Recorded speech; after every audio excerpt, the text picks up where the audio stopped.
Bonjour à tous, donc bienvenue pour la première session de la commission RH du CIAN 2024.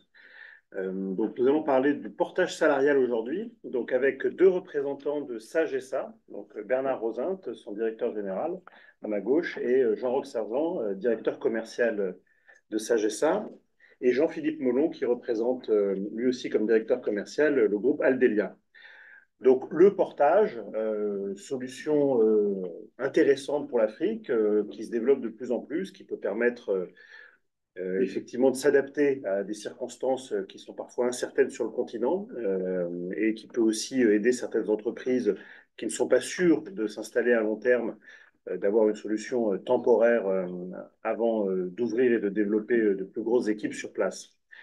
Donc, Bernard Rosin, vous êtes donc directeur général de SAGESA. Vous avez travaillé longtemps dans le nucléaire avant de devenir donc directeur de cette entité qui appartient au groupe freelance.com, et vous la dirigez donc depuis près de 15 ans.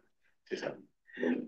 Donc, Jean-Roch Sergent, vous avez fait l'ESSEC, vous avez été directeur export dans un certain nombre d'entreprises, dans l'ameublement, vous avez travaillé à la Chambre des métiers et de l'artisanat.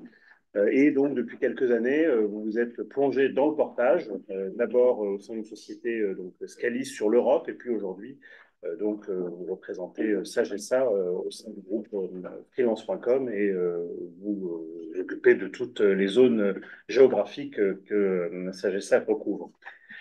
Quant à vous, donc Jean-Philippe Molon, vous êtes vous aussi, donc après un master en marketing, vous avez d'abord travaillé dans les technologies chez IBM et dans un certain nombre de sociétés qui y étaient liées. Et puis, vous avez plongé dans le oil and gas en 2012, et en particulier dans l'assistance technique, hein, qui est une forme de portage, hein, dont on pourra d'ailleurs parler peut-être aussi tout à l'heure, parce que c'est une solution de portage qui est souvent utilisée sur le continent. Donc chez Dietzwell, puis vous avez rejoint Socotec, et donc depuis 2020, vous êtes chez Algelia, qui, comme ça, est membre du CIAM.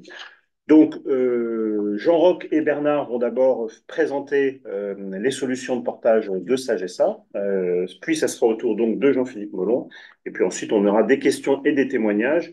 J'indique également que Nicolas Vautier du groupe GGA Assurance fera une intervention en fin de débat pour parler des solutions et des problématiques d'assurance liées au portage. Voilà. Donc, Bernard, Jean-Roch, je vous laisse la parole. Merci, Guillaume. Donc, en préambule, SAGESA, ce n'est pas Sage, l'éditeur de logiciels. Hein. Sage, ça veut dire, c'est un acronyme qui veut dire Société d'assistance à la gestion de l'expatriation. Donc, comme son nom l'indique, nous sommes spécialisés dans la gestion des expatriés. Voilà. Et je vais laisser Jean-Roch faire la présentation exhaustive de nos services. Merci Bernard, merci Igor, merci à toutes et tous d'être présents aujourd'hui. Le portage salarial est donc une solution efficace et réglementaire d'externalisation du recrutement. On peut le voir comme ça, quand même parfois aussi un pré-recrutement. Je me tourne vers les professionnels du recrutement qui sont à cette table.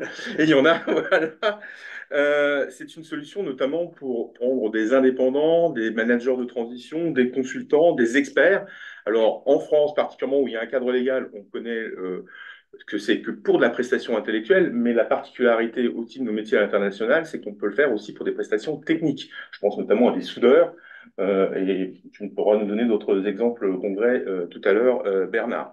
Donc ça peut être une solution de pré-recrutement.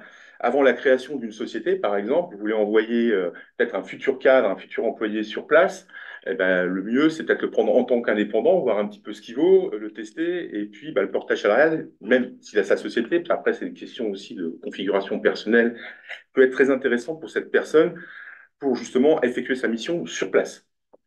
L'intérêt aussi, justement, et là je parle aussi, parce que nous avons un confrère qui est là, c'est une solution qui est très flexible, on reviendra plus dans les détails, mais qui est souple, puisque là on est sur de la prestation, c'est pas une charge fixe hein, en tant que telle. Voilà. Donc le cadre général, il est ici. C'est le montage principal du portage salarial, que tout le monde comprenne l'articulation. L'articulation, elle est tripartite. Vous avez, vous, société cliente, vous avez trouvé un consultant, un manager de transition, ou c'est le manager de transition qui vous a trouvé en tant que tel et vous vous mettez d'accord sur la nature de la mission, sur le pays concerné, sur les attendus en termes, bien sûr, d'opérationnel, de délivrable. Et puis, vous vous mettez d'accord sur ce qu'on appelle un TJM, un taux journalier, ou un forfait, hein, qui soit hebdomadaire ou mensuel. Donc, en fin de compte, la contrepartie financière de cette mission. Bien sûr, sur les délais de paiement, parce que souvent, quand j'ai des consultants qui viennent nous voir, c'est une partie qui néglige, mais s'ils avaient leur propre société, il faut voir aussi quand est-ce qu'ils seront payés. Et puis, bien sûr, aussi une négociation sur les frais, hein, qu'est-ce qui reste à la charge de la société sur place, qu'est-ce qui reste à la charge du consultant. Donc ça, la différence de l'intérim, c'est que le portage salarial, en fin de compte, la mission appartient au consultant ou à l'entreprise. Entre eux. C'est pas l'intérim. Enfin, juridiquement, c'est très important aussi. Et donc, nous, tout simplement, ce qu'on va faire, que ça soit sage ou confrère, tout dépend après de la configuration du contrat. On va faire un contrat de service avec la société cliente, hein, avec vous, société, si c'est vous, société. Et puis, en miroir, un contrat de travail. Et là, il y a deux différentes techniques. Soit un contrat de travail local, et ça, je pense que vous déplorez plus, chers confrères, puisque c'est ce qu'on fait aussi. On a des partenariats, nous, sur l'Afrique, et on fait du portage international depuis la Suisse. C'est différentes techniques qui dépendent aussi de la nature de la mission et puis des besoins du client sur place, parfois du client aussi, où il y a un besoin d'avoir une partie locale, mais on peut avoir une partie internationale qui est considérée en fin de compte aussi comme une rémunération venant d'étrangers pour le consultant en tant que tel. L'idée, c'est pas de vous embrouiller, on reviendra dans les questions-réponses, c'est que vous compreniez l'architecture tripartite qui reste principale de portage salarial. Donc j'ai passé un petit peu de temps là-dessus parce que c'est la base. Bon, les avantages, on y reviendra peut-être plus dans les questions-réponses, mais vous le voyez déjà, c'est aussi une réduction des coûts financiers, comme je le disais, parce que vous êtes là sur une logique de payrolling, pas sur une logique forcément de payrolling directement pour votre société, mais de prestation déjà en tant que telle, et vous pouvez d'autant plus négocier. Ensuite, il y a une adaptabilité complète du contrat de travail, notamment quand il est depuis la Suisse, on y reviendra plus dans les questions-réponses sur les besoins, les attendus. Est-ce qu'il y a besoin d'une protection sociale maximum comme chez nous en Europe? Par exemple, nous, on travaille beaucoup avec des consultants qui sont aussi des anciens hauts fonctionnaires et qui sont retraités, donc ils n'ont plus besoin de payer la retraite. Et nous, depuis la Suisse, ben, c'est à la carte. On y reviendra un peu plus dans les détails. Donc, en fin de compte, un besoin de protection sur mesure au regard des besoins et à la fois de l'entreprise et à la fois de la personne qui est en mission. Donc, la souplesse contractuelle, on l'a vu, vous avez vu comment ça se passe, notamment avec des préavis, une durée de préavis qui est de l'ordre d'un mois, hein, des deux côtés. Donc, une grande souplesse par rapport à un contrat de travail classique, local ou en détachement. Donc, vous avez vu cette facilitation de collaboration à l'international entre les entreprises et les experts indépendants. Je dis bien indépendants au sens large, hein. Conseil, management de transition et expertise technique. Ça, c'est très, très important, notamment sur l'Afrique. Donc, on a rappelé comment ça se passe. Alors, chez Sage, là, je fais un petit peu, parce qu'on a vu le cadre général du portage. Chez Sage, comme on le disait tout à l'heure, il y a une signature d'une convention de portage entre Sage et la société cliente en tant que telle. Signature en miroir d'un contrat de travail qui reprend les termes avec le consultant. Deux types de contrat de travail de droit local. Donc, je vais prendre le Sénégal. Nous avons filiale au Sénégal. On va établir le contrat de travail selon les règles et le droit social du Sénégal. Mais il se peut aussi que le consultant ait envie d'avoir une protection notamment plus particulière en termes de santé, de retraite, etc. Et on peut aussi adosser à ce contrat-là un contrat de droit suisse qui va être un contrat de mission internationale. Donc, on peut faire un mix entre les deux. C'est ça aussi qui est important. Là, tout ça se fait au préalable selon les besoins aussi du consultant. Et puis, ben, ensuite, la vie du contrat continue, hein. Le consultant fait sa mission, il remplit son compte-rendu d'activité, évidemment, hein. Combien de jours il a travaillé exactement sur sa mission. Et ensuite, nous allons faire son salaire. Alors, la particularité de Sage et ça, c'est que nous payons aux alentours du 25 du mois. Ça, c'est aussi intéressant. On n'attend pas que notre client nous paye pour payer les consultants. Donc, nous pratiquons l'avance de salaire. Ça, c'est très intéressant aussi. Et puis, particularité de nos métiers, à l'heure du tout Internet, ben, vous voyez, vous avez deux représentants ici. Nous sommes, nous, les contacts commerciaux, donc directement avec l'entreprise et le consultant. Et en même temps, il y a aussi de l'humain en back-office. Ce n'est pas que des machines qui traitent tout. Et il y a toujours un interlocuteur aussi en back-office qui est dédié à la fois pour l'entreprise ou le consultant, sachant que nous sommes toujours là aussi pour venir là. Donc 100% et digital et 100% humain. Donc, les bénéfices concrets des solutions, notamment chez Sage, et là, je vais parler un peu plus, on viendra sur les questions-réponses, sur la partie vraiment contrat depuis la Suisse. La Suisse, l'intérêt de la Suisse, c'est que tout le système est privé, donc il n'y a pas d'obligation en tant que telle avec une sécu à tel niveau de prestations, etc. Toutes les assurances sont privées. Donc, ce qui fait qu'on a, nous, une assurance dès le premier euro qui reprend tout ce qui est couverture santé et rapatriement, parce que c'est la base, hein, notamment sur l'Afrique, c'est très important. Donc, une couverture santé internationale au premier euro. Ensuite, le coût de revient, d'une manière générale, il faut regarder le taux, c'est qu'on peut avoir, parce que souvent, on peut avoir une idée de comparaison avec du portage salarial, notamment en France. Bah, le portage international permet aussi une réduction du fait justement de cette variabilité de la couverture jusqu'à 30% du coût de revient. C'est quand même aussi quelque chose qui... Alors ça s'étudie, c'est du cas par cas, ça dépend des situations, mais quand il n'y a pas besoin de retraite, on peut aller jusqu'à 30% de rendu par rapport à un coût de revient classique.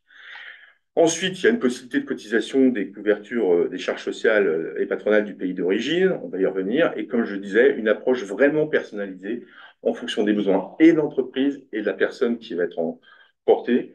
Tout dépend aussi de sa situation familiale et dans quelle mesure elle veut justement une couverture qui puisse répondre à ses besoins, tout en sachant que nous, on fait la meilleure couverture, on optimise la couverture sociale depuis la Suisse en tant que telle ensemble, mais l'optimisation fiscale, c'est pas notre métier, c'est pas ce qu'on fait. C'est charge au consultant de déclarer ses revenus là où il a sa résidence.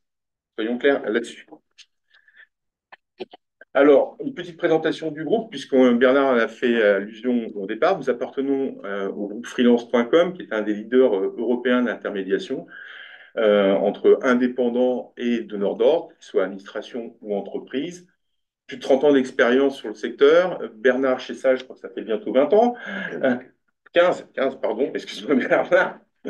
Plus d'un million d'utilisateurs de notre plateforme, 800 millions d'euros de chiffre d'affaires dans le groupe. Je pense qu'on va tutoyer le milliard en ce début janvier suite à des rachats qui sont faits.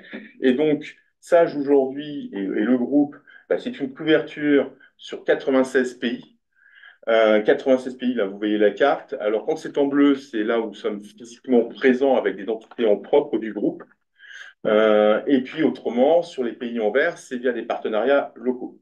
Et notamment sur l'Afrique, on couvre quasiment toute l'Afrique avec des partenariats locaux de notre confrère. Voilà, on travaille en bonne intelligence. Donc, le pays où vous êtes présent administrativement et physiquement en Afrique, c'est le Maroc. Hein. Maroc et Sénégal. Maroc, Sénégal. Ah, d'accord, oui, oui. Parce que le Sénégal, là, il n'a pas été mis en bleu. D'accord. Faut que je revoie mes slides. Donc, vous l'avez compris, notre mission, c'est d'accompagner toutes les entreprises qui ont des services ou des produits à exporter et bien sûr leur personnel, parce qu'on peut imaginer pourquoi pas une suspension du contrat de travail aussi sur la France, par exemple, et puis faire partir d'un contrat de droit international. Enfin, tout ça se travaille ensemble en amont. Une particularité aussi, mais là je pense qu'on pourra peut-être, c'est Bernard qui pourrait en parler, on fait de la domiciliation, une gestion par hub, tu veux en dire deux, trois mots? Bon, le hub, en fait, c'est appliquer tous les systèmes de gestion des expatriés qu'on maîtrise avec Sage pour le compte d'une société qui veut avoir sa propre entité. Donc, on peut fonctionner en marque blanche en créant un mini-Sage qui est au nom du groupe. Alors, ça se pratique beaucoup pour les grands groupes industriels dans l'automobile, la pharmacie, hein, Michelin, PSA, Renault, avaient leur hub en Suisse pour gérer les expatriés. Donc, nous, on peut le proposer à des entreprises plus petites, mais qui peuvent avoir, à partir d'une centaine d'expatriés, essayer d'avoir un hub qui gère depuis la Suisse et qui peut permettre les mutations, notamment sur plusieurs pays, pour assurer une continuité des couvertures sociales dans le pays d'origine, notamment. D'accord, donc vous créez en fait une entité administrative, vous Voilà. allez loger On va loger et on va ces exploiter. expatriés et faire tout ça. La différence, c'est que les fiches de paye vont être éditées au nom de l'entreprise qui a créé son hub, alors qu'il va l'appeler International Mobility, mais elle peut garder l'identité de sa marque de cette manière. Voilà. Gestion externalisée complète. Les secteurs d'activité qui sont concernés par le portage, j'allais dire tous. en fait. Voilà, parce qu'il y a quelques petits inventaires à la Prévert, mais il n'y a pas de restrictions autres que celles qui sont des métiers protégés, légaux, etc., selon les pays, évidemment. On ne peut pas être à la fois notaire et faire du portage salarial. Enfin, ça me semble très délicat à monter, en tout cas. Mais donc, ça concerne les entreprises qui font la gestion de projets internationaux, évidemment, tout ce qui est conseil. Il n'y a pas de restriction en tant que telle. Tout ce qui est industrie pétrolière, gazière, évidemment, et notamment sur le continent africain.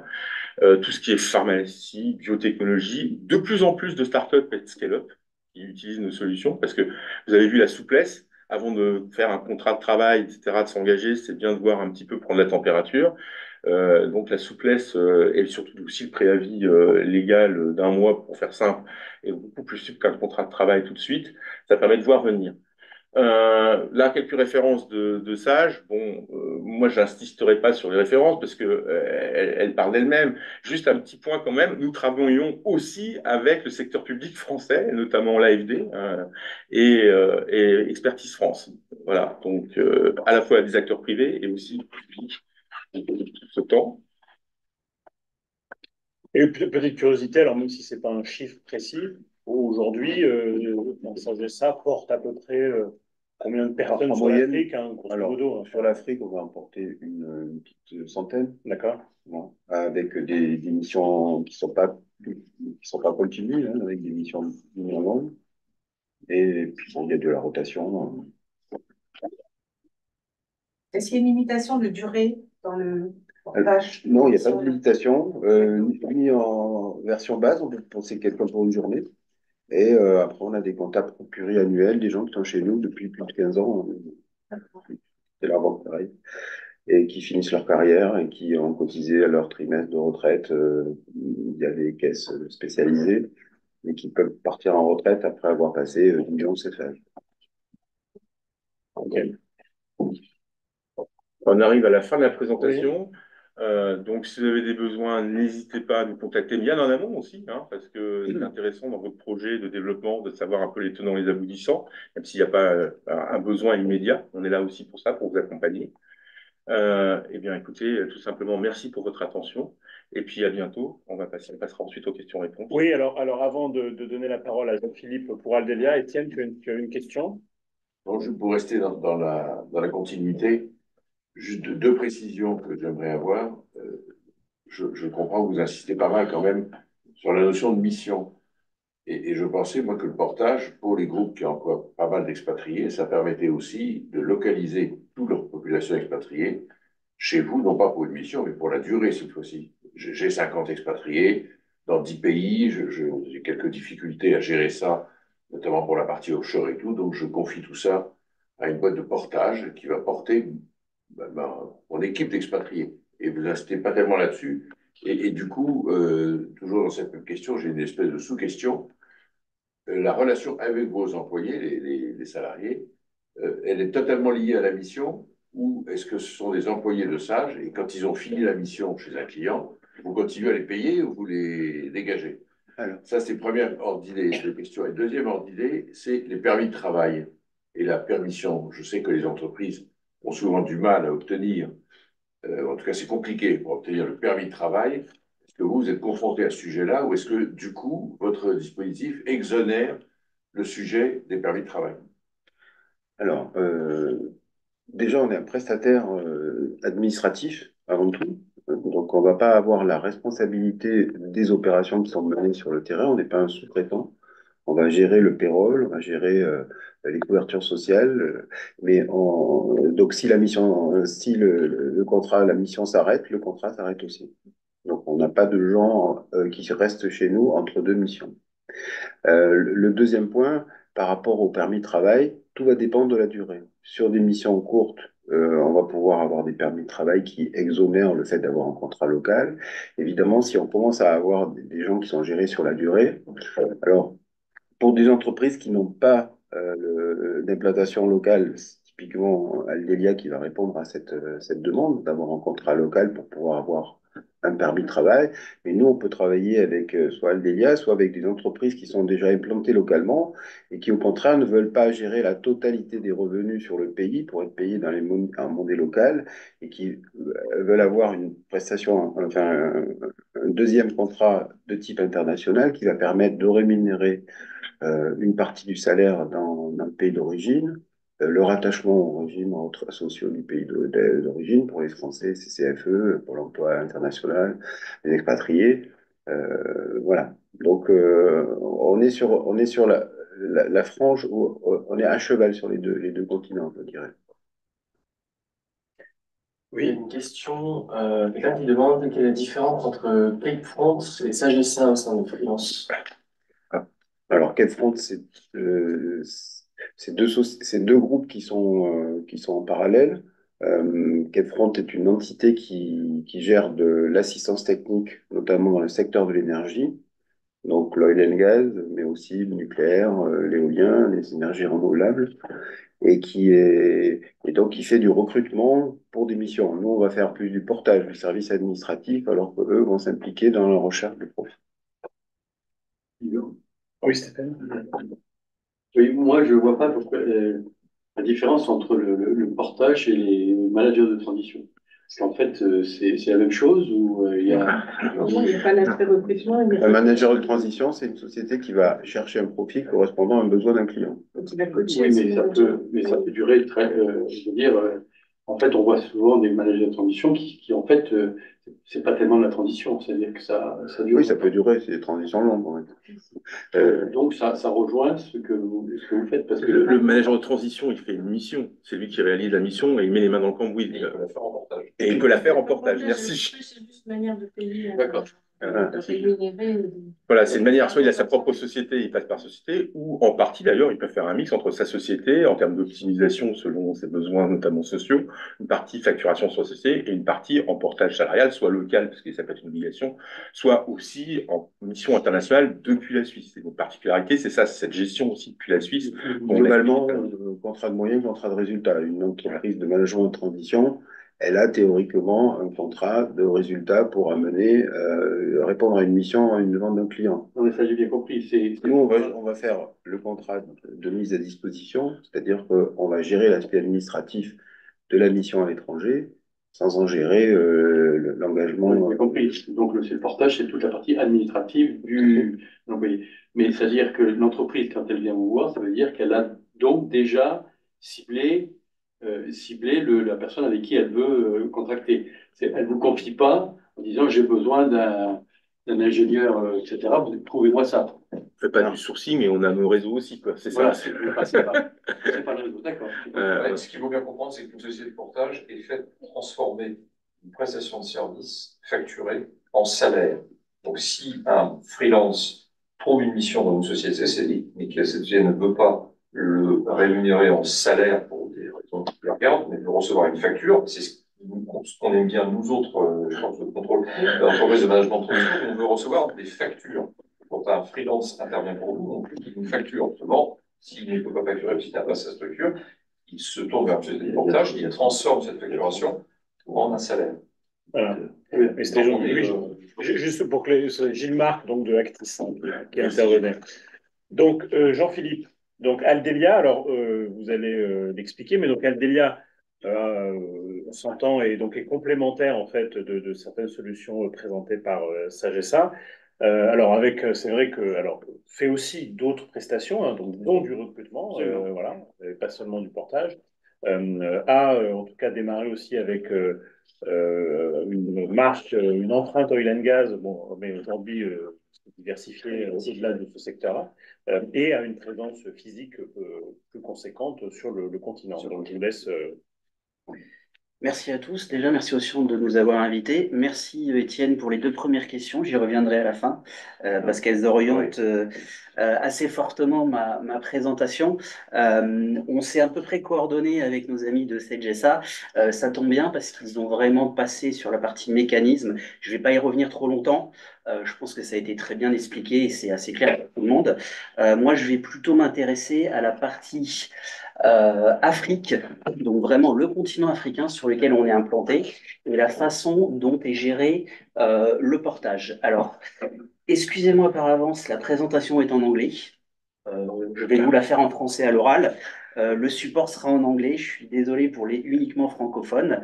Ce qu'il faut savoir, c'est que nous, on travaille, aujourd'hui, on est présent dans 25 pays en Afrique avec des bureaux propres, donc des équipes locales et des entités locales, aussi bien Afrique francophone qu'anglophone.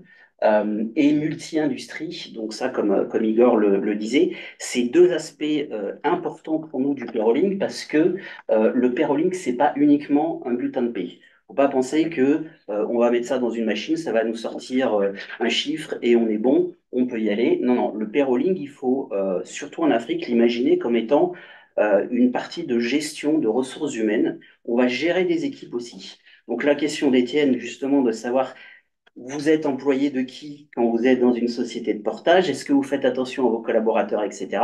Donc, la réponse de Sage, ça a été effectivement, bah, nous, on a des points de contact humains, etc. C'est la même chez Aldelia. Pour être honnête, pour gérer les gens, on a besoin d'humains. La première chose, c'est la connaissance, donc le maillage qu'on va avoir en Afrique. Si vous proposez des solutions de portage de salariés au Sénégal, elles vont être complètement différentes de ce que vous allez avoir au Nigeria, qui va être différent du Kenya, de l'Égypte, etc.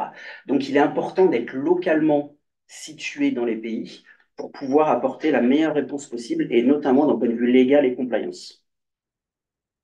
Donc ça, c'est un petit rappel rapidement de ce que va faire en gros le payrolling. Donc au centre, une société comme la nôtre, comme Aldelia, avec dans les relations, donc on assume ici le rôle d'employeur, donc les collaborateurs sont des employés d'Aldelia, ce qui sous-entend un certain nombre d'engagements qu'on va avoir, tant du point de vue du client que des collaborateurs. Donc on parle de toute la partie payrolling, donc qui va être la gestion du bulletin de paie au sens large, mais aussi la gestion humaine, la gestion des performances, on va dire. On parle de la partie légale, puisqu'il y a un contrat d'emploi qui est derrière, donc il doit être légalement revu, il doit être légalement validé par les autorités locales. Et puis toute la partie compliance qui est là, plus aspect taxe. Sur la partie internationale, donc de ce que j'ai cru comprendre, c'est géré en Suisse, c'est assez transparent. En Afrique, c'est, on va dire, le contexte est beaucoup plus lourd. Et donc, il faut avoir vraiment des insights, il faut vraiment avoir une implantation auprès des autorités locales pour être capable de comprendre comment ça va être géré. On a encore beaucoup de pays, par exemple, qui gèrent ça de manière dématérialisée. Donc, il va falloir aller dans les bureaux pour déposer les contrats de travail. Il va falloir aller dans les bureaux tous les mois pour déposer les papiers de sécurité sociale, etc. des employés. La digitalisation, pardon, n'est pas encore répandue autant qu'elle peut l'être dans les pays, on va dire, européens ou occidentaux. Donc ici, voilà une liste un peu large des services qui vont être inclus dans le payroll. Encore une fois, ce qu'il faut que vous gardiez en tête, c'est que la partie portage, c'est pas uniquement ce qu'on voit en bas à droite, qui va être vraiment la gestion du bulletin de paie, du salaire. Il y a toute une partie compliance. On parlait tout à l'heure, ça faisait partie aussi des questions des quotas qu'on va avoir, c'est-à-dire des permis de travail. Classiquement, quand on va dans des secteurs d'activité comme la mine ou le oil and gas, on a des quotas de un expatrié pour 10 locaux.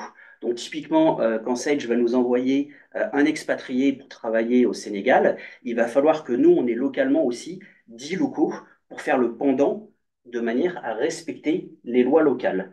Donc nous, on va péroler les locaux, avoir nos amis de Sage qui vont nous envoyer un expatrié, et à partir de là, on respecte l'ensemble du contexte national. On parle aussi de tout ce qui va être déposé les contrats. Alors, on les dépose au ministère du Travail, bien entendu, mais les ministères tels les mines et l'énergie ont eux aussi leurs propres services, et c'est donc des contrats qu'il faut aussi déposer spécifiquement dans ces industries, d'où l'intérêt d'être présent dans plusieurs industries pour maîtriser les différents contextes.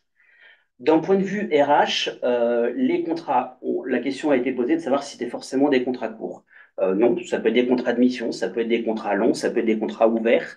Il y a effectivement l'avantage en termes de portage d'avoir des périodes de préavis qui sont réduites, qui sont bien souvent d'un mois. C'est aussi fait en miroir, comme l'expliquait Jean-Roch, entre ce que nous avons par rapport à nos employés et ce qui va être fait par rapport aux clients. Donc ça, c'est important, c'est ce que disait monsieur. L'intérêt, c'est qu'on va présenter une facture à notre client. On va avoir les personnes sur notre payroll, on va avoir les personnes qui sont salariées chez nous, et on va voir un miroir qui va être fait entre ce que le client nous demande et ce qu'on va nous fournir aux collaborateurs. Et donc, dans ces éléments-là, bien entendu, on parle aussi de visa, parce qu'il y a besoin de ces visas. Quand c'est des expatriés, c'est souvent compliqué à obtenir. Comme l'a dit Bernard, en fonction de la durée essentiellement, si on parle d'une mission de 3 mois, un visa est souvent pas nécessaire. C'est complètement différent si on parle d'une durée de 2 ans. Et en plus, dépend aussi de ces aspects-là. Dans certaines régions, par exemple, en Afrique du Nord, va dépendre aussi les regroupements familiaux qu'on peut avoir et qu'on peut opérer pour les collaborateurs qu'on va porter. Donc, comme vous le voyez, après, il y a toute une partie d'aspects sociaux aussi à respecter. Et alors là, je crois qu'on a une intervention sur la partie assurance aussi. Donc là, c'est la partie assurance vue du côté personne qui est portée. Il y a dans la plupart des pays aujourd'hui une obligation minimum d'assurance sociale. Maintenant, soyons honnêtes, elle est souvent relativement limitée par rapport aux besoins. Donc, l'intérêt aussi d'une société de portage, c'est d'avoir des contrats cadres souvent avec des sociétés d'assurance qui vont pouvoir bénéficier du coup à l'ensemble des collaborateurs qu'on va porter. Ça, c'est aussi un gain pour nos clients, puisque au lieu d'avoir une ou deux personnes sur un contrat et donc de payer un premium très important sur cette assurance, nous, on va avoir 2000 personnes et donc on va pouvoir négocier avec les compagnies d'assurance un premium à un tarif intéressant et avec une couverture plus large en termes d'avantages à fournir aux collaborateurs. Donc ça, je pense que la présentation vous sera donnée, donc c'est tous les éléments que vous pourrez retrouver. Dernier aspect, donc Jean-Roch l'a dit en souriant, mais c'est vrai que c'est un aspect important, c'est la partie qu'on appelle en anglais pre-financing, donc qui est vraiment l'avance de paiement. Donc ça, j'attire votre attention là-dessus parce que ça consomme beaucoup de cash pour une entreprise. Dans certains pays, il est quasiment impossible de faire cette avance, c'est-à-dire que quand vous avez affaire à des sociétés de portage local, elles vont vous demander de payer en avance le salaire avant de payer les collaborateurs. Donc ça, c'est quelque chose à discuter au moment de la passation du contrat entre le client et la société de portage, de vraiment définir ces termes-là. Quand on parle de 2 ou 3 personnes, c'est supportable. Si on a 2000 personnes sur un payroll dont on doit avancer 30 jours de délai de paiement, je vous laisse imaginer à peu près la trésorerie et votre DAF, il va venir vous voir tous les mois en vous disant bah, ça n'a pas été payé ou il est à 31 jours et moi, comment je fais pour régler, hein. Voilà typiquement une fiche de paie, enfin une fiche de paie, des éléments de paie de simulation financière. Alors celle-là, elle est extraite de Côte d'Ivoire. Alors c'est vrai que pour les habitués d'une fiche de paie française, il y a un petit peu moins de lignes, mais on s'en rapproche. Ils font des efforts pour être aussi complets que nous. C'est un des éléments qui arrive souvent en amont en fait de la négociation avec les candidats. Tout simplement, le candidat, alors on l'a évoqué, qu'il soit sourcé par nous ou qu'il arrive avec son contrat, va demander en gros une simulation de salaire. C'est-à-dire qu'il va dire, bah, moi, je sais qu'on peut facturer tant à un client, merci de mettre ça sous forme d'un salaire ou d'ajouter les éléments que vous allez mettre sur le contrat de manière à ce que je sache combien je vais avoir en net et les avantages sociaux. Alors, sur un contrat international, l'intérêt effectivement de limiter un certain nombre d'aspects ici pour limiter le coût et rendre finalement la personne plus indépendante de la gestion de ses revenus. Sur les contrats locaux dont on a besoin en Afrique, il y a quasiment tout le temps ces éléments-là à respecter pour rentrer dans ce qui est fait et dans un contrat local en bonne et due forme. Il faut le garder en tête parce qu'on a souvent des clients qui sont surpris et qui nous disent, je ne comprends pas très bien, voilà, le collaborateur, il va toucher 1 500 000 francs CFA, mais vous me facturez 70% plus cher. Où est-ce que ça part? Je vous rassure, ça part pas dans notre poche, sinon j'en serais bien content et mon patron aussi. Comme vous pouvez le voir ici, ça va essentiellement en taxes et en charges sociales. Mais justement, Comme votre Europe. rémunération, elle est définie comment? C'est un pourcentage du salaire brut, du salaire net? Alors ça, je vais vous dire, flexibilité, c'est les accords que vous allez avoir avec votre client. En général, c'est défini sur un montant mensuel et d'un salaire brut. C'est ce qui fait sur le marché. Maintenant, vous pouvez toujours vous l'adapter et ne pas le faire porter sur les cotisations, c'est-à-dire l'implémenter directement sur le net à payer, par exemple. Mais là, on parle, parce qu'évidemment, tout se négocie, mais on est à peu près sur quel créneau? C'est-à-dire que, enfin, par exemple, si vous faites du 10%, recrutement, voilà, enfin, 25, on a En gros, un hein, pourcentage, voilà, enfin, il y a pas- Alors, je vais demander à mon patron Cédric, si jamais tu es en ligne, de boucher tes oreilles. Mais très on vous concrètement, prépare de- les éléments qui vont déterminer ces aspects-là vont être le nombre de collaborateurs qu'on va devoir porter pour un client, par exemple. Bien entendu, plus on va porter de personnes, plus le client va demander une réduction, on va dire, de ce taux-là. Si je devais vous dire quelque chose, je vous dirais qu'on est globalement entre 8 et 15% en Afrique. C'est un taux sur le salaire brut du collaborateur. Voilà. Donc c'est important pour les entreprises de savoir Absolument. combien cette méthode-là, en gros, coûte. Absolument. Ben, C'est un service et combien il coûte. c'est ça. Il faut quand même noter que dans les services, on a souvent des remarques des entreprises qui nous disent: Ah oui, mais vous prenez, je ne sais pas, 10-12%, ça me paraît beaucoup pour faire un bulletin de paie. Mais alors attendez, je vous arrête tout de suite. On ne fait pas que le bulletin de paie, comme je vous l'ai déjà dit, et je reviendrai encore dessus. On est employeur de ces personnes-là, c'est-à-dire qu'on assume l'intégralité du risque social. Et c'est aussi pour ça que les sociétés font appel à nous. C'est-à-dire que si demain, il y a un souci de gestion de préavis, si demain, il y a un souci de prud'homme ou équivalent, Arrêt maladie. d'arrêt maladie, alors arrêt maladie, c'est pas censé être un souci, mais voilà, de gestion de toutes ces périodes-là, c'est à nous, c'est vers nous qui vont aller demander des éléments. C'est pas vers le client. Donc, assumer un risque social, ça a aussi un coût. C'est pas uniquement un travail technique d'émettre une simulation et un bulletin de paie. Moi, j'ai une question. Qu'est-ce qui vous distingue des sociétés de portage en France où on a un coût qui est plutôt entre 2 et 7%, on va dire. Ah non, Alors, Et là, il faut vous parlez partir, de hein. 8-15%. moi, je fais pas de portage en France, donc je peux pas vous dire quels sont les taux. Non, mais on parle de la même prestation de portage. Je peux pas vous dire quels sont les taux Non, mais je veux dire, en qu'est-ce qui est France. particulier à l'Afrique dans cette. Quand on connaît le contexte social africain, il y a un risque social majeur, premièrement, et aussi un risque de turnover. Et un risque de turnover, ça veut dire à chaque fois un préavis à payer, ça veut dire à chaque fois des indemnités de fin de service à payer, et donc des coûts pour la société, la nôtre, puisque c'est nous qui sommes responsables sociaux, qui sont très importants. Beaucoup plus que ce qu'on va avoir en France, où on a un cadre social et de droit du travail qui est quand même relativement carré. Si vous... Le préavis, il n'est pas payé par Il est client payé, final. il est payé, mais attention, vous avez ce qu'on appelle une fin de service à payer, et là, en fonction de ce que vous négociez avec le client, il est inclus ou pas dans le coût. C'est pas une notion de préavis, c'est une notion d'indemnité contractuelle de fin de contrat. C'est pas la même chose. Vous voyez ce que je veux dire? Oui, mais j'avais pensé que c'était répercuté sur la société, en fait.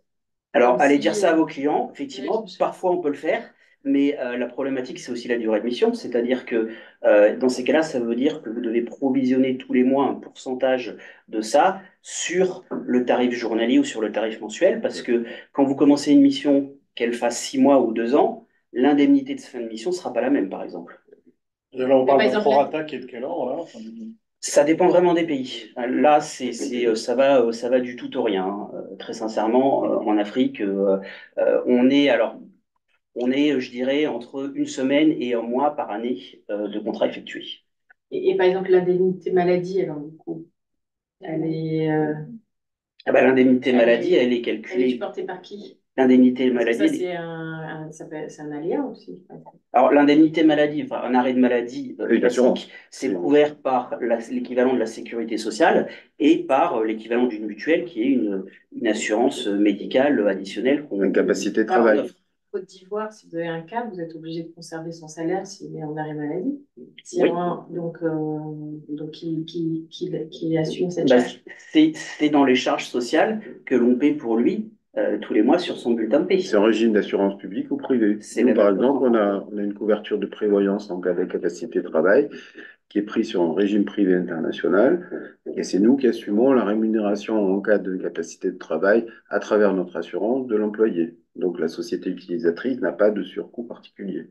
Il y a juste à régler une période de préavis ou de carence qui est généralement de 30 jours pour la maladie. Et si c'est un accident de travail, nous, dans notre régime d'assurance, elle est à 0 jour. Le premier jour, on est couvert.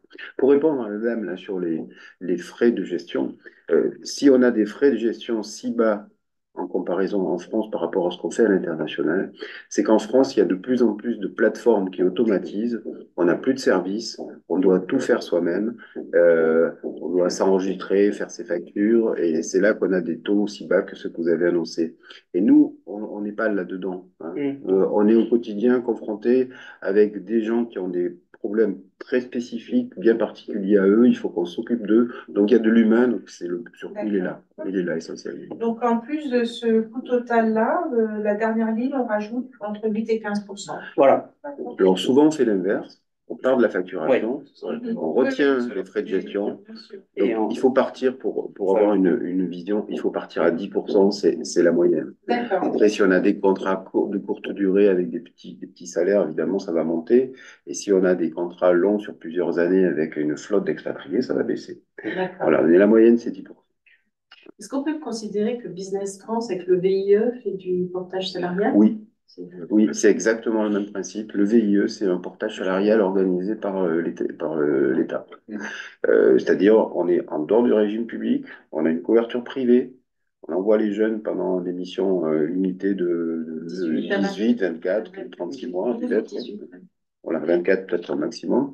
Et nous, souvent, on prend le relais de ces établissements publics. Là, quand on a parlé de l'AFD, VIE, souvent, c'est des jeunes qui ont fait 18 ou 24 mois, qui sont formés.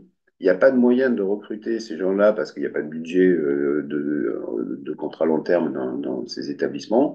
Donc, nous, on continue et en fait, on se calque sur ce qu'ils avaient. Et souvent, il y a une négociation, une réévaluation du salaire de base, mais on a le même procédé.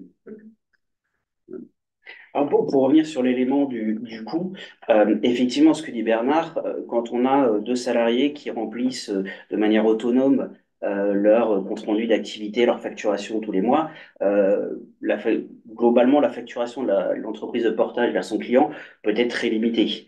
Quand on parle de 250 employés dans une mine au fin fond de la Côte d'Ivoire, ça veut dire que nous, on doit avoir des personnes sur site, on doit avoir un bureau pour gérer les aléas du quotidien. Et donc, il y a un coût qui est forcément nettement plus élevé.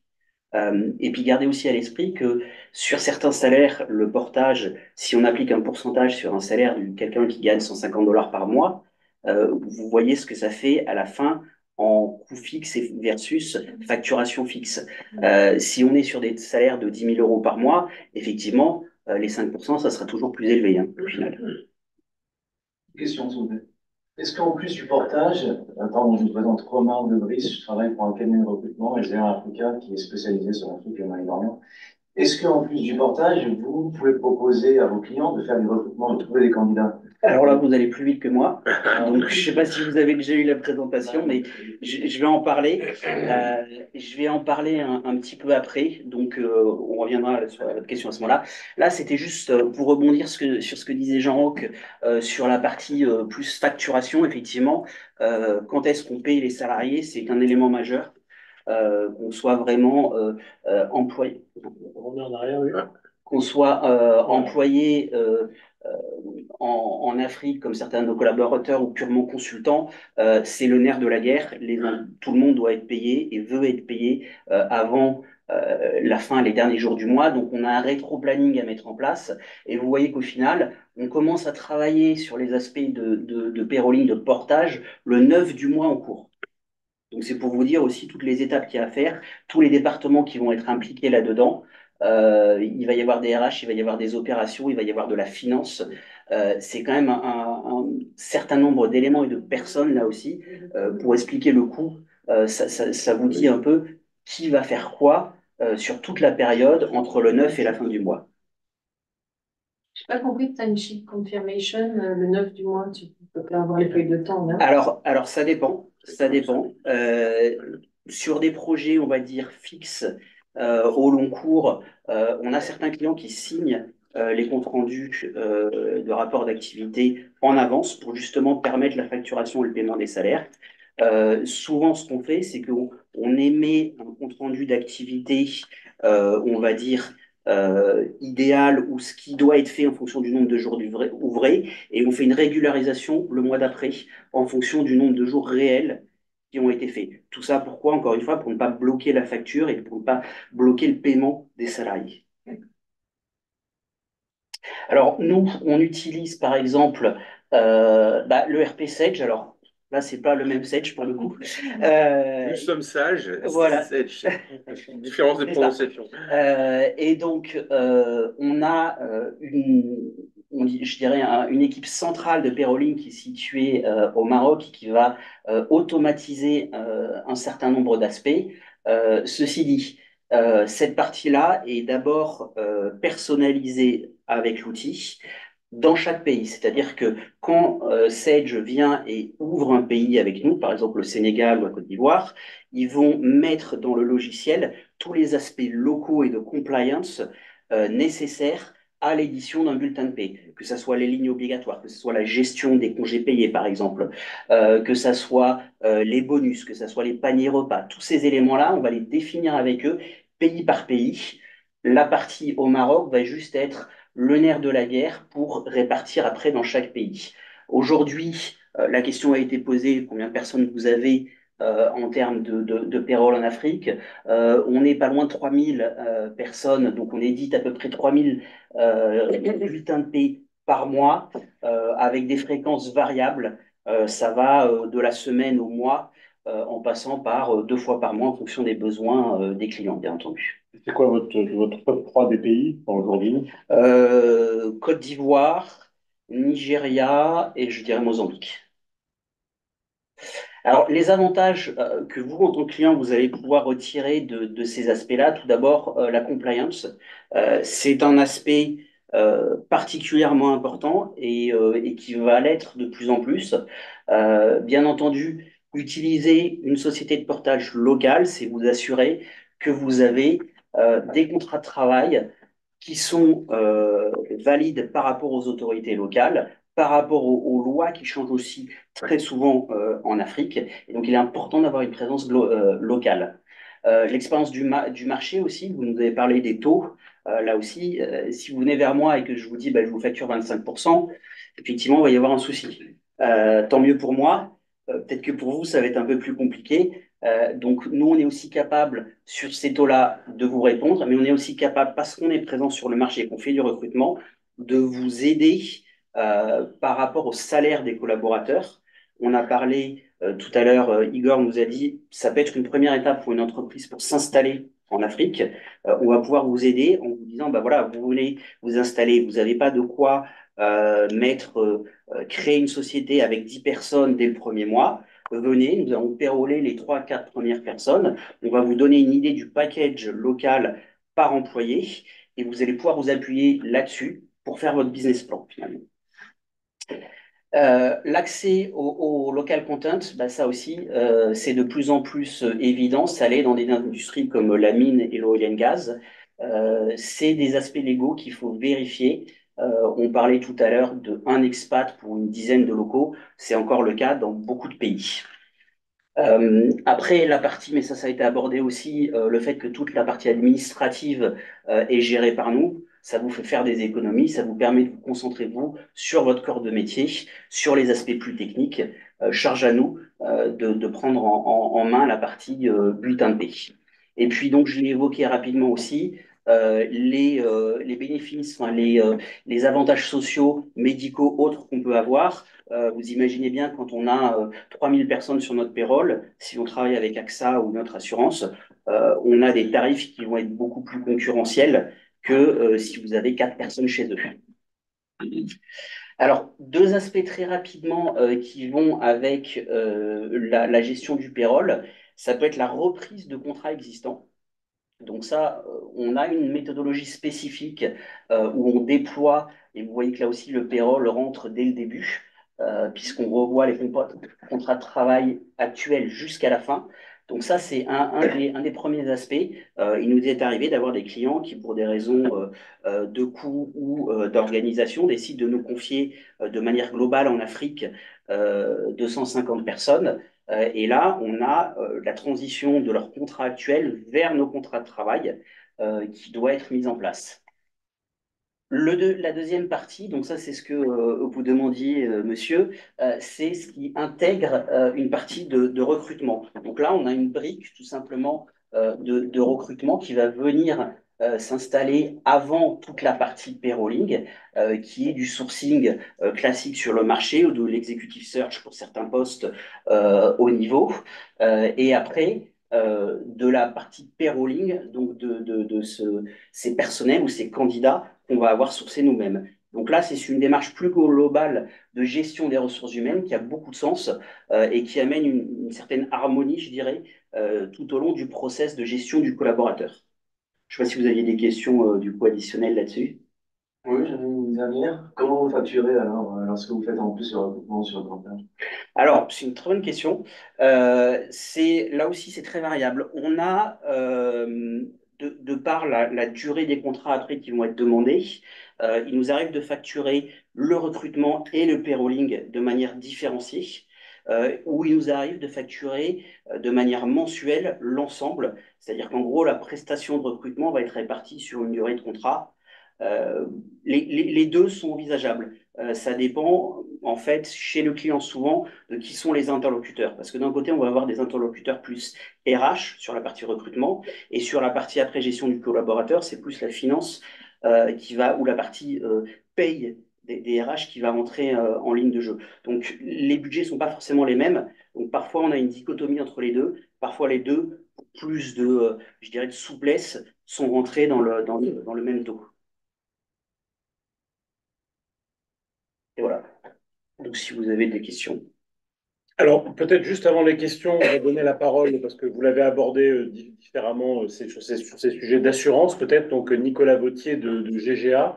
Vous venez même vous asseoir à ma place, peut-être. Enfin, comme ça, on peut. Je vais juste faire. Merci. Donc, peut-être juste rapidement présenter qui vous êtes et justement rebondissant sur ce que Jean-Philippe a mentionné sur ces solutions Oui, on a d'assurance. beaucoup parlé d'assurance, donc c'est très bien Voilà, de rendre mon intervention beaucoup plus simple. Donc bonjour à tous, merci pour cette invitation Igor, et puis merci aux intervenants pour vos présentations. Donc pour ceux qui ne le connaissent pas, le GGA, c'est un cabinet de courtage et de gestion en assurance santé. Nous sommes présents au Sénégal, en Côte d'Ivoire, au Cameroun et en RDC. Et le siège est basé à Paris. Et donc, pour nous, le sujet des sociétés de portage est très intéressant parce que de notre côté, on travaille avec quelques sociétés de portage qui travaillent beaucoup sur l'Afrique. Et c'est vrai que je m'étais dit, bon, bah, tiens, lorsque j'ai vu le sujet de la commission RH, je me suis dit, bon, pourquoi pas voir aussi l'expérience, le point de vue d'un courtier gestionnaire. Donc, c'est vrai qu'on a un petit peu parlé comment un courtier gestionnaire ou un assureur pourrait être dans la boucle, hein. Donc, c'est vrai que lorsqu'une société va rencontrer ou va contacter une société de portage, souvent dans son cahier des charges, on a cet aspect assurance de personnes. Et donc, forcément, il faut que la société de portage trouve une solution d'assurance santé, on va dire. Ça, c'est vraiment une obligation, l'assurance santé. C'est vraiment là le risque qui est demandé à chaque fois d'être couvert lorsqu'il y a un recrutement et éventuellement aussi d'évacuation sanitaire. Et donc, nous, ce qu'on voit au niveau des sociétés de portage en Afrique, c'est que ça devient très concurrentiel. Et c'est vrai que les sociétés de portage avec qui on travaille nous demandent de plus en plus, hein, comme vous l'avez dit, Jean Roche, c'est beaucoup de souplesse dans les solutions d'assurance santé, comment on peut adapter des solutions d'assurance santé pour que ça soit vraiment adapté aux besoins de la personne qui va être recrutée. Parce que l'idée, c'est que la société de portage, comment elle se différencie, elle a aussi besoin d'un moyen d'être plus attractif et plus compétitif en termes de budget lorsqu'ils présentent la solution à leurs prospects ou à leurs clients. Et, euh, et donc, ce qui est intéressant, c'est de par les besoins aussi, on a beaucoup entendu parler des différents types de recrutement. Donc, bien sûr, on a l'expatrié européen, où là, c'est plutôt dans le domaine de Sage, où le besoin d'un expatrié européen est complètement différent d'un local qui va être recruté, voilà, un Sénégalais au Sénégal. Et donc, bien sûr, et c'est là où aussi on intervient pour négocier les meilleurs prix pour les sociétés de portage. Donc, on est vraiment à l'écoute. En tout cas, voilà, c'était un petit peu l'expérience que le GGA avait. C'est vraiment de travailler, rendre les choses beaucoup plus personnalisées par rapport aux besoins, au recrutement. On sait que les sociétés de portage ont pas mal d'appels d'offres aussi auxquels ils doivent répondre. Et donc là aussi, ça va être traité différemment, où là, on va avoir quand même des informations sur la démographie, les expatriés. Et les sociétés de portage vont soit contacter l'assureur partenaire avec qui ils travaillent ou le courtier gestionnaire international. Euh, pour avoir des options, des solutions de différentes assurances. Voilà un petit peu, nous, notre expérience sur le sujet. Bon, ça a été quand même un petit peu présenté par Aldélia et également Sage. Donc, je confirme exactement tout ce qu'ils disent, hein. En tout cas, c'est des risques qui sont vraiment demandés par les clients. Et en tout cas, nous, ce qu'on propose au niveau du GGA, c'est qu'on a vraiment une expérience sur les expatriés, puis on est ici présent en Afrique. Donc, on arrive à compléter un petit peu les différentes demandes parce qu'on voit aussi que les sociétés de portage, alors, il y en a qui, bien sûr, se spécialisent dans les expatriés, mais il y en a qui font un peu tout. Et forcément, lorsqu'il y a une société de portage qui a des problématiques au niveau local, bah là aussi, on est habilité, on est amené à les accompagner dans les solutions d'assurance. Très bien. Merci beaucoup, Nicolas. Merci beaucoup. Alors, Virgile, donc, j'ai vu qu'il y avait quelques. Alors, je vais peut-être reprendre ma place. Il n'y a pas de On va problème. peut-être mettre un siège ou si vous avez des questions, on vous repassera le Il n'y a micro. pas de problème.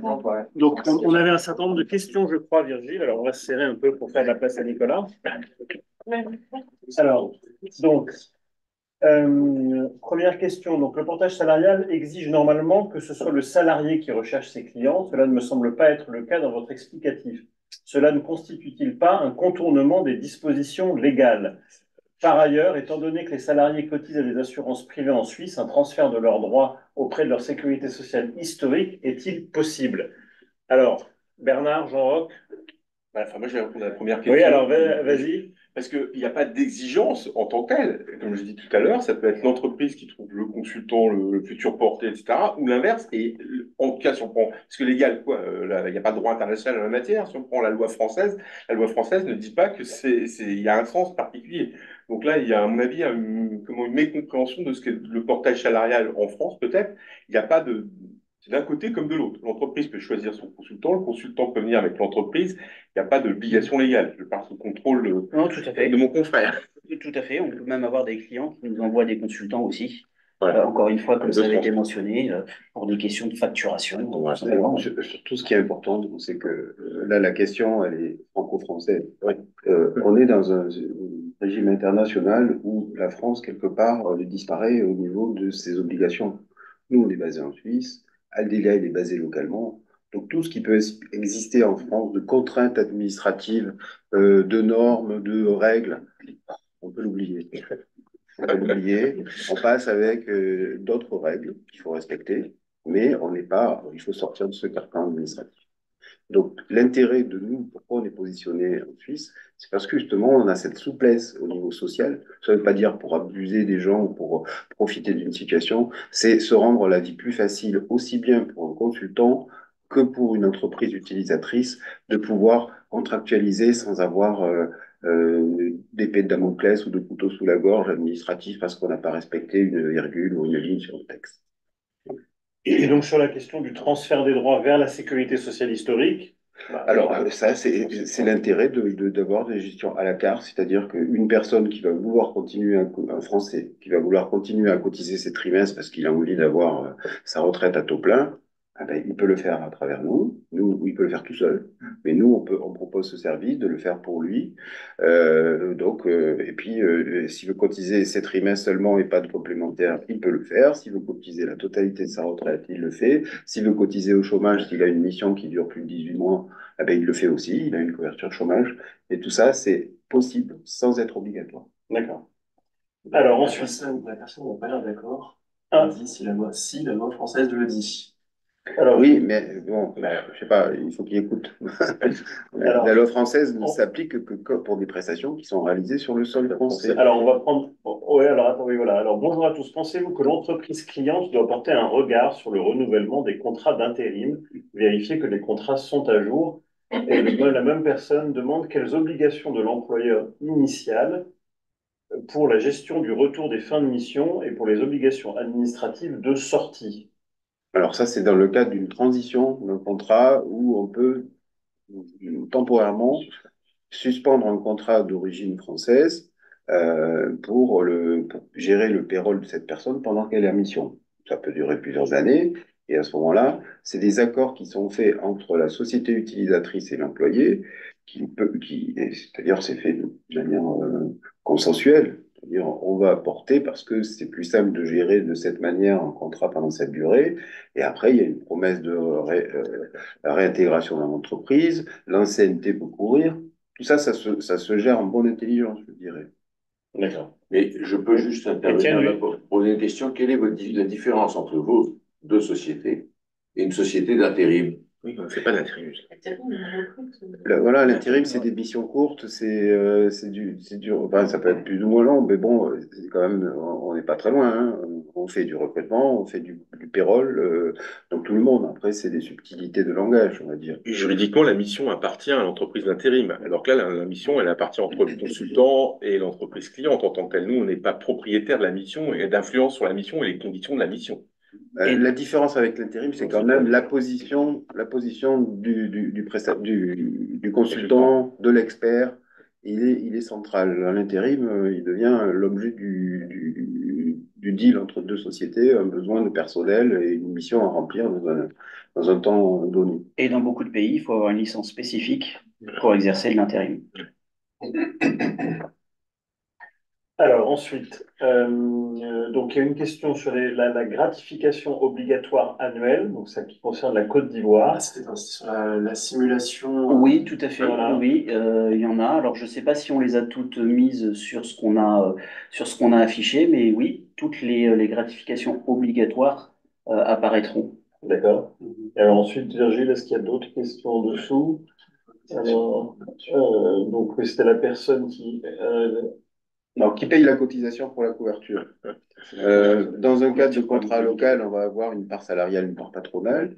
Nous, dans un contrat international, on a un coût global de la prestation et généralement, pardon, c'est l'entreprise utilisatrice qui paye la couverture pour le compte du travailleur qui, lui, négocie un salaire net.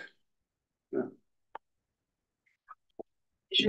Elle l'a fait via votre entreprise. On la refacture. Nous, on facture un salaire, plus des coûts sociaux, plus des frais de gestion. Mais les coûts sociaux, c'est vous qui vous occupez de les payer aux organismes. Voilà, nous, on paye et on refacture. En Afrique, c'est des fois, enfin, faut être présent localement pour aller payer. Tout à fait, donc c'est ce que je disais. Donc, dans un contrat local, il peut y avoir un dispatching entre une part salariale et une part patronale, comme on retrouve dans les contrats publics, je dirais, en France. Ouais. Nous, on n'a pas ça. On est en régime privé totalement. Donc, on va gérer un coût social global, qui est une couverture internationale, qui est une assurance privée, qui n'est pas rattachée à un financement public. La souscription se fera avec la société de portage et voilà. Pour les couvertures maladie, par exemple, c'est vrai que l'assureur va avoir une souscription, un contrat avec la société de portage. Voilà. Donc nous, on assure la prise en charge de tout ça, mais souvent, dans la prise en charge entre employeur final ou société utilisatrice et le consultant, c'est l'employeur qui prend ça en charge. De toute manière, quand on fournit à nos clients, comme on l'a montré une simulation, il va avoir la vue sur l'intégralité des cotisations sociales. qui sont intégrés dans le DRED, enfin dans le taux journalier, y compris la partie privée. Donc la partie privée où on va passer par des organismes privés là aussi, ou des courtiers effectivement, pour aller au-delà de la partie publique, et tout est rechargé in fine au client sous forme d'un taux global. Alors, vous aviez abordé tout à l'heure rapidement la question de la fiscalité. Vous disiez, en gros, ça ne nous concerne pas. C'est-à-dire, c'est la personne qui fait la mission qui, en gros, s'en débrouille. Et puis, nous, c'est pas notre sujet. Alors, cependant, il y a aussi certains pays où il peut y avoir une retenue à la source. Donc, qu'est-ce à cause de cette question de la fiscalité? Parce que la personne peut aussi se retrouver en pensant que vous vous en chargez, enfin, comment tout ça se... Et puis, on parlait aussi de la compliance. Il y a de plus en plus d'entreprises aujourd'hui qui veulent être sûres que vous allez être d'équerre au niveau fiscal. Donc, dans notre cas, quand on gère des missions, quand c'est des missions courtes avec des allers-retours, si la règle de base, c'est où est mon foyer familial et combien de temps je passe dans le pays. Souvent, les gens qui font des missions reviennent dans le pays d'origine, en l'occurrence en France. Donc, moi, là dans la salle, il y a un consultant qu'on porte qui pourra donner son retour d'expérience personnelle plus tard. Globalement, on est rattaché au pays fiscalement dans lequel on vit le plus souvent et avec sa famille. Donc, dans ce cadre-là, nous, l'avantage de la Suisse, c'est qu'elle ne va pas appliquer de retenue à la source parce que les gens ne sont pas résidents en Suisse, il n'y a pas de permis de travail dans le pays, donc il n'y a pas de retenue d'impôt à la source et chacun est responsable de la déclaration de ses revenus.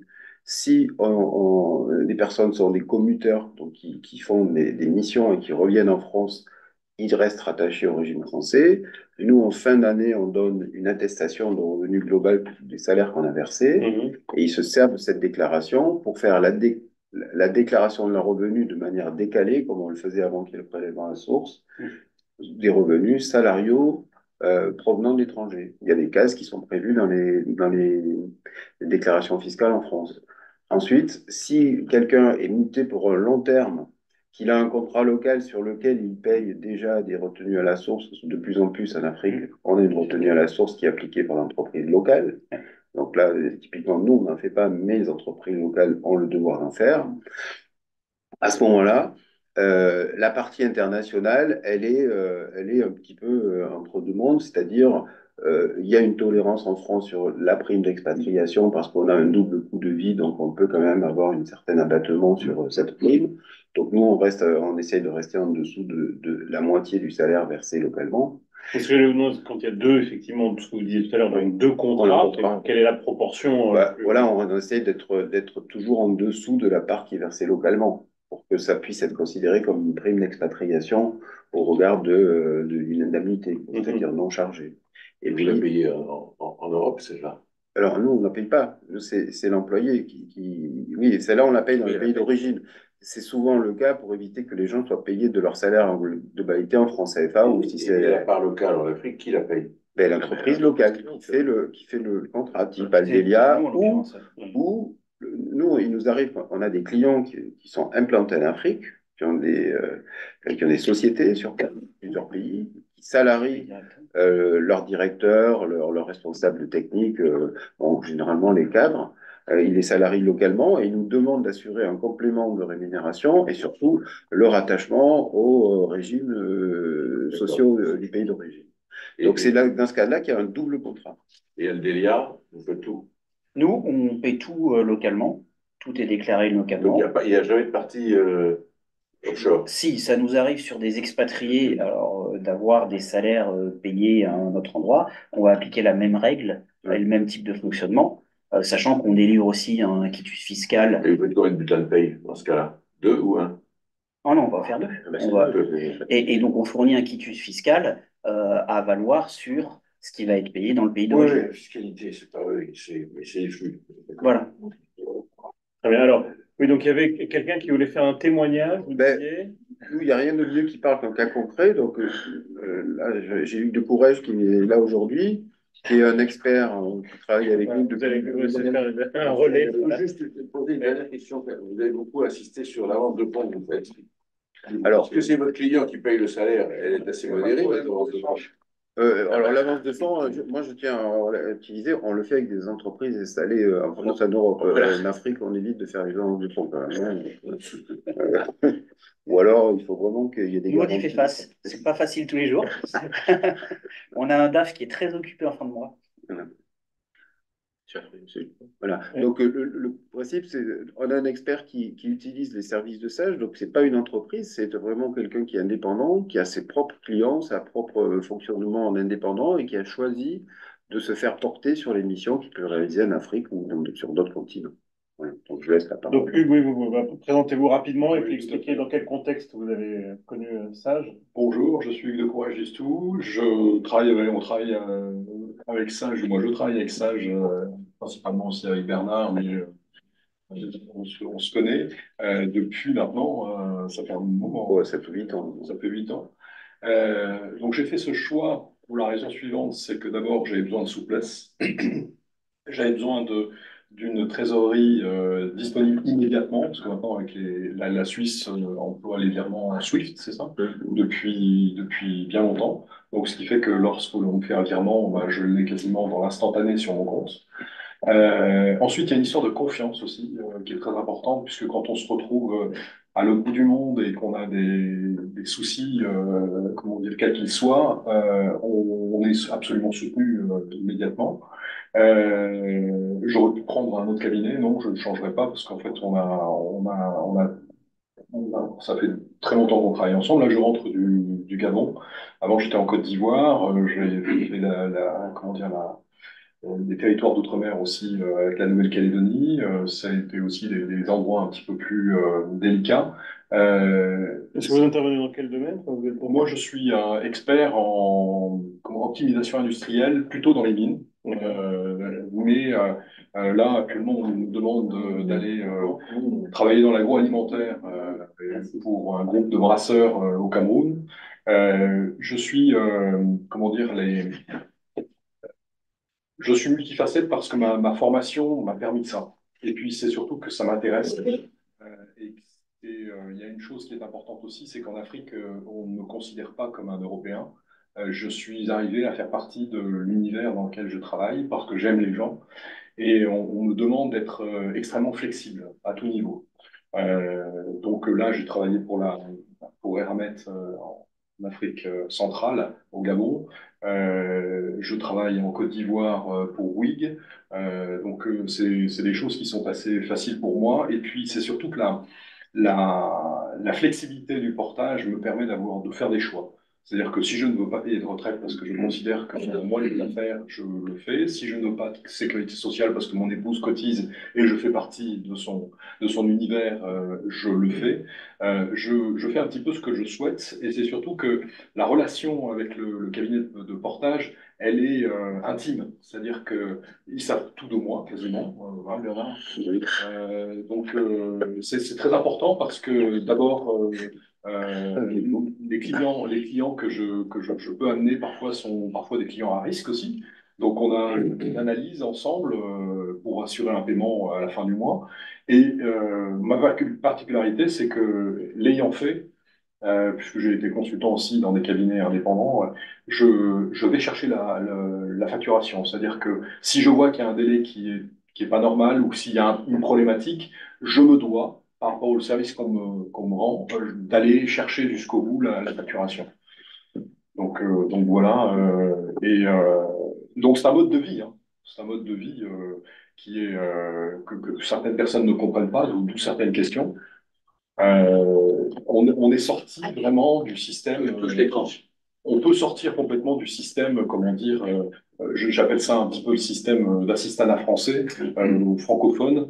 Il y a un moment donné, mais j'en suis sorti en 2002, moi. Donc j'ai appris à ne plus avoir un salaire mensuel à partir de 2002. Pour des raisons personnelles, même si le premier mois c'est un peu difficile de comprendre qu'il y a des risques, et ben une fois que c'est passé, ça roule. Mais il faut s'occuper de sa vie, en fait. Dans le portage, ça ne. Et il faut aimer la liberté. Voilà, tout à fait. C'est vraiment la liberté à tout niveau. Oui. Vous êtes arrivé aujourd'hui, j'imagine, à un stade où vous n'avez plus besoin de chercher l'émission, elle tombe un peu naturellement, on vous appelle, vous devez continuer à vous battre comme tout consultant pour trouver des clients. Oui, merci de poser cette question. En fait, il y a toujours la petite angoisse, hein. Elle existe parce qu'en fait, elle est récurrente, puis elle est normale. On est des chasseurs-cueilleurs, faut pas l'oublier, hein, à la base. Donc, il faut quand même avoir un minimum de veille et surtout être attentif à tout ça. Le réseau est là.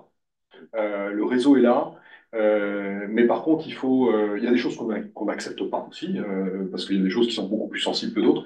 Mais c'est vrai que ça peut tomber comme un fruit mûr, mais il y a quand même un accompagnement à faire tout au long de l'année, tout au long même du mois, pour dire je suis là.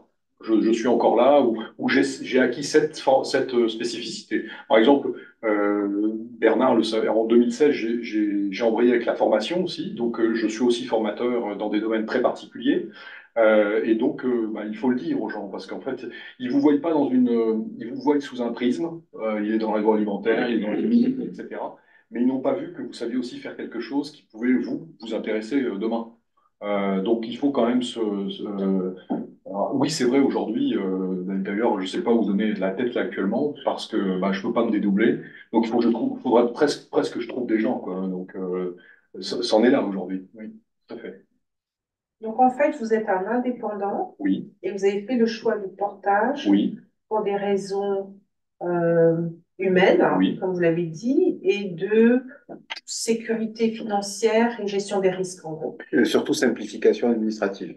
Oui, Enfin, simplification administrative avant tout. administrative et puis gestion des risques par rapport à être payé en temps et en heure et être assisté en cas de problème. C'est ça? Même cette partie-là, je m'en occupe quasiment pas parce qu'en fait, je pense que dans mon métier, le risque existe. D'abord, on n'en a pas parlé, c'est-à-dire qu'il y a aussi la société de portage. Dans tous les pays que je vous ai cités, notamment le Gabon, le 24 août, il y a eu un coup d'état de salon. Ben, je veux dire, c'était gentil, il n'y a pas eu de tir, il n'y a rien eu, mais ça pourrait l'être. Donc, ça, c'est des choses que j'assume entièrement. Ma femme un peu moins peut-être, mais les enfants non plus, mais je veux dire qu'ils en se rendent pas compte encore. Mais je veux dire que simplement, la partie financière, j'en fais mon affaire. C'est-à-dire que c'est pas un risque pour moi. Je sais que mon travail sera payé, en quelque sorte. Parce que mes clients, je les choisis en fonction. Je ne vais pas travailler avec certaines entreprises parce que je vais, et d'ailleurs on me rappellera à l'ordre, hein, si je prends un risque, on va demander des avances par contre à ce moment-là. Oui, oui, encore une question, vous êtes? Je suis Guillaume Doué, je suis directeur de cabinet de consulting en finance. Je travaille principalement pour la Côte d'Ivoire, le Sénégal et le Bénin. Alors, je reviens sur la question de l'avance des fonds. Les cabinets donc, est basé en France, mais donc on emploie des consultants qui donc, sont souvent en mission en Côte d'Ivoire, au Sénégal et dans les pays que j'ai cités. Alors, quand on a des clients là-bas, notamment des clients publics, on sait que, effectivement, les factures et les paiements sont très, très, très longs. Comment ça se passe? Ce que j'ai entendu tout à l'heure dire, c'est qu'il y a une possibilité avec Sage. Et donc, je vais voir un peu plus ce que vous proposez dans ce sens.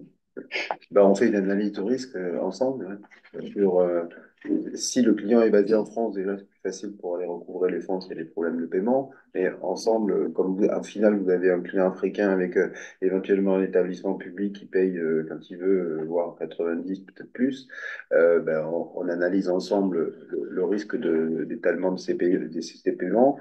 Et puis on va définir éventuellement un taux de marge différent en fonction de ça. Alors, bon, nous, effectivement, on fait de l'avance surtout à des consultants, hein, qui peuvent travailler comme Hugues travaille pour Bouygues, par exemple. Bon, il va travailler sur une mine au Gabon ou en Afrique centrale. C'est nous qui paye. La facture, elle est adressée en France. Donc, c'est différent que si on va facturer une entité africaine où là, pour aller chercher l'argent, c'est quand même pour la bannière. Donc là, on a un gros risque alors que le risque est minimisé. En fait, c'est au cas par cas, on étudie ensemble le risque. Et puis, si on est sur des conditions de paiement qui sont déjà longues par contrat pour vous, bon, ben, on essaye de s'adapter et de faire un effet miroir pour que vous puisse avoir une collaboration financière aussi. Enfin, on parle de risque, donc un risque, ça, on peut toujours le couvrir. Il peut être plus ou moins grand, il peut être plus ou moins coûteux, mais on peut mettre des solutions en place. On peut demander des avances de paiement de 2 ou 3 mois de trésorerie. On peut demander, comme l'a dit Bernard, d'augmenter le taux tout simplement. Si on sait que ça va nous coûter tant à la banque pour emprunter cette somme, bah, on dit à notre client, si vous nous payez 90 jours, on va mettre 5%, 6% de plus sur le taux final, pour s'assurer là-dessus. Alors, oui. Puis ça dépend le volume. Si on le fait pour une personne, ça va être limité. Si effectivement on doit embaucher une flotte d'expatriés ou de travailleurs locaux, là, les risques sont différents. Donc, c'est pour ça qu'au vraiment, au cas par cas, on va faire une analyse particulière. Alors, on avait une autre question, Virgile, Voilà, un siège social peut-il solliciter une société de portage pour prendre à sa charge un employé d'une entité A déployé sur une mission long terme d'une entité B? Et je suppose que par entité, on doit attendre filiale. Oui, c'est ça. C'est ce que. Oui, d'une filiale à l'autre, à mon avis. Oui, C'est le prêt, oui, voilà. Oui, ça, il n'y a aucun problème. Nous, après, on s'adapte. Ce qu'il faut, c'est identifier l'entité qui va recevoir la facture et l'entité qui va bénéficier du service. Donc, on peut dissocier les deux. On a les deux cas. Soit on facture un siège social, soit on facture une entité locale. Ça nous arrive très souvent. Nous, on a des clients qu'on va appeler grands comptes ou autres qui sont gérés au global, on va dire en France, mais qui ont des filiales dans X pays et qui veulent regrouper cette gestion. Et donc, on va même avoir du payrolling, du portage par pays avec une facturation globale et un reporting global équivalent qui va être amené au siège. Et dans ce cadre-là, on a les fameuses withholding tax. C'est-à-dire chaque pays applique sa propre réglementation de retenue à la source, souvent pour sortir de devises. Et donc, dans des situations comme ça, excusez-moi. Oui, allez-y. Donc, j'interviens, mais pour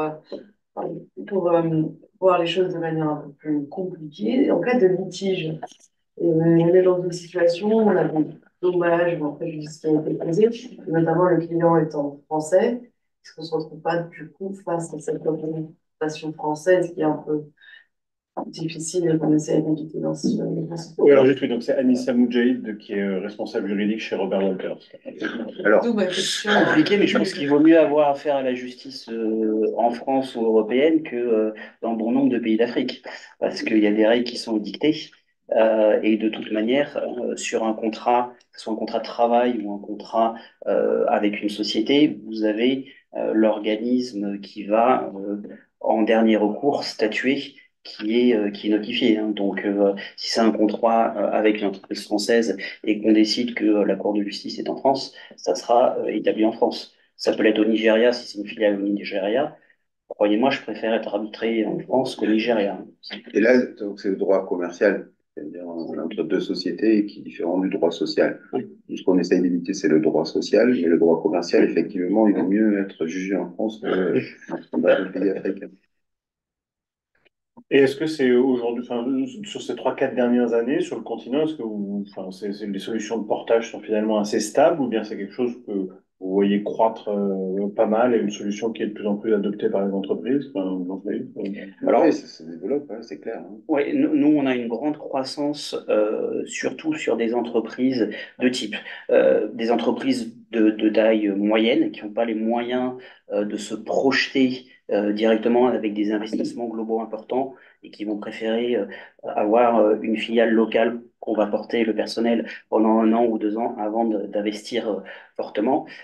Et puis aussi, encore une fois, le regroupement d'employés au sein d'un groupe qui va préférer avoir tous ses employés regroupés dans une entreprise plutôt que d'avoir X reporting par pays avec X facturation, etc. On est capable de globaliser ça et d'envoyer un seul élément à notre client. Très bien. Oui, une question, oui. Nous, donc, Raquel Gras et moi travaillons sur l'effectuation des missions d'intelligence économique. Nous sommes portés par SAGE, et ça depuis très longtemps. Et je profite de l'occasion pour dire que c'est avec une grande efficacité, une grande compétence et une grande gentillesse que je parle vraiment en toute simplicité, je n'ai aucun intérêt de domaine, que nous sommes portés et que c'est bien agréable. Et toutes les demandes que l'on pose ou qu'on porte sont toujours on obtient immédiatement une réponse et toujours avec une efficacité, une gentillesse, ce qui n'est pas négligeable, la gentillesse aussi. Et c'est vraiment remarquable et pragmatique, tout y est. Voilà. Bonjour, vous avez vos supporters. Non,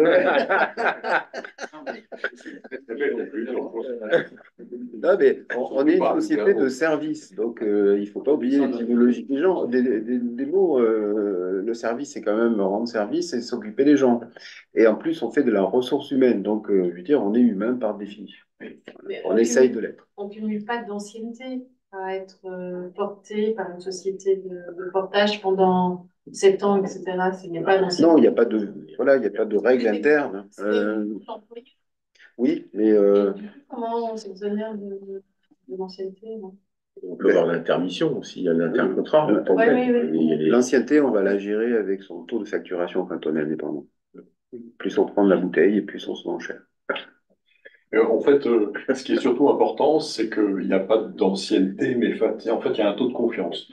C'est ce que j'ai expliqué tout à l'heure, et d'ailleurs, monsieur l'a très bien dit, c'est-à-dire qu'on est très bien servi, c'est pour ça que je suis toujours chez Sage. Il n'y a pas de problématique, mais par contre, ce taux de confiance, il a une valeur, parce que, d'abord, on va s'occuper de nous avec, si je vais aller chercher la facturation qui n'arrive pas, on a une aura qui est différente de celui qui s'en moque complètement. On a une appréhension du marché. En fait, ce que disait Bernard tout à l'heure, c'est qu'en fait, on pilote sa vie. C'est-à-dire qu'on laisse pas les autres s'en occuper. Dans les réunions de famille, par exemple, je passe pour un fou. Moi, je m'en moque complètement de ma retraite. Je m'en moque parce que je sais très bien que je vais travailler jusqu'à la fin de ma vie. On n'aborde pas abordé un sujet qui est important, c'est que dans certains pays, on ne peut plus travailler en tant que salarié européen à partir de 60 ans. Alors que si je suis consultant, je peux travailler jusqu'à 70, 90 ans. Je trouve aujourd'hui dans les entreprises avec qui je travaille des salariés portés qui sont directeurs financiers et qui ont 65, 70 ans et qui ont la même jeunesse et la même appréhension et fraîcheur d'esprit qu'un jeune homme de 45 ans et qui sont plus efficients. En plus. Oui, oui, qui sont plus efficients. Donc cette liberté, elle permet justement d'avoir une action sur sa vie qui est beaucoup plus efficace que dans nos systèmes occidentaux qui aujourd'hui sont plutôt, assez resserrés au niveau étriqué, au niveau esprit. C'est ça que j'apprécie beaucoup dans ce mode de travail. Par contre, attention, il y a des gens qui sont absolument incapables de vivre comme je vis. C'est pas possible. Bon, donc je crois qu'on n'a plus de questions, donc on va clore cette commission. Donc merci Jean-Roch Sergent, Bernard Rozin de SAGESA, Jean-Philippe Molon d'Aldelia, merci à Nicolas Vautier de GGA qui est gâché, et merci à Hugues pour son témoignage. Et puis rendez-vous pour la prochaine commission RH avant l'été. Merci beaucoup. Au revoir.